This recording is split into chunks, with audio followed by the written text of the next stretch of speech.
Hi friends, chicken fry చేస్తున్నాను. Half KG chicken బాగా 2 మాటలు వాష్ చేసుకోవాలి.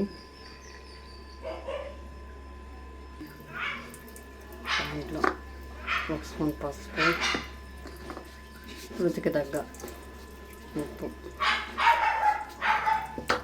రైస్ బాగా కలుపుకోవాలి.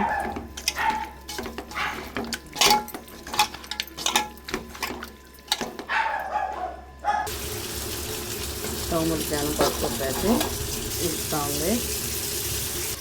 చికెన్ ఉడికిపోయింది. దీన్ని వేరే కళాయి పెట్టుకొని ఆయిల్ వేసుకోవాలి. 4 స్పూన్లు ఆయిల్ వేసుకొని దీంట్లో 1 స్పూన్ ఆయిల్ 1 స్పూన్ ఆవాలు వేసి దీంట్లోనే ఒక 2 స్పూన్లు 2 రెమ్మలు కరివేపాకు దీంట్లోనే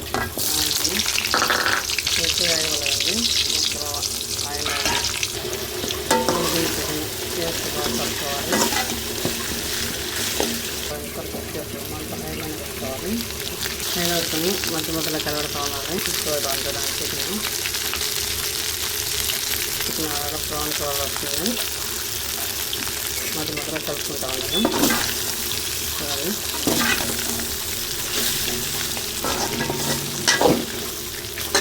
మనం వెల్లుల్లిపాయ దంచుకోవాలి. ఉడికి ఫ్రై అయిపోతుంది కదా. దీంట్లో ఒక 1/2 స్పూన్ గరం మసాలా వేసి కలుపుకునేయాలి. కలుపుకున్నాం. వెల్లుల్లి ముద్ద వేసుకుని కలుపుకున్నాం. వెల్లుల్లి ముద్ద వేసినాక ఒక 5 నిమిషాలకి ఎక్కువ అయిపోతుంది. ఇప్పుడు మనం రుచి దగ్గర కారం, మన కారం ఎక్కువ తింటాము, కారం వేసాము. ఒక 5 నిమిషాలు కలుపుకోవాలి. కలిపేసి ఒక 10 మినిట్స్ కారం పచ్చి వస్తుంది బాగా. ఒక 10 మినిట్స్ కొత్తిమీర వేసుకున్నాము.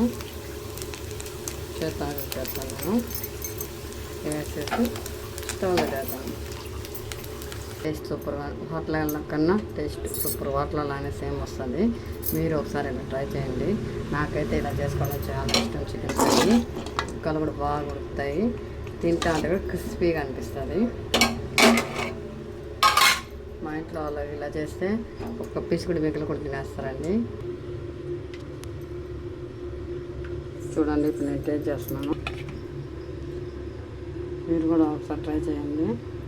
టేస్ట్ అయితే సూపర్గా ఉన్నది. చూస్తున్నారు కదా, ముక్కలు బాగా ఉప్పు కారం పడతాయి. మీరు కూడా ఒకసారి అట్లా ట్రై చేయండి. లైక్ చేయండి. ప్లీజ్ సబ్స్క్రైబ్ చేసుకోండి. మా channel name food lover maker 0. Please support చేయండి. మరిన్ని వంటలతో మీకు ఇలానే వీడియోస్ చూపిస్తాను. కాంబినేషన్గా పప్పు లేదా రసం, పచ్చడి ఏదైనా సూపర్ టేస్ట్ ఉంటుంది. మీరు ఒకసారి ఇలా ట్రై చేయండి.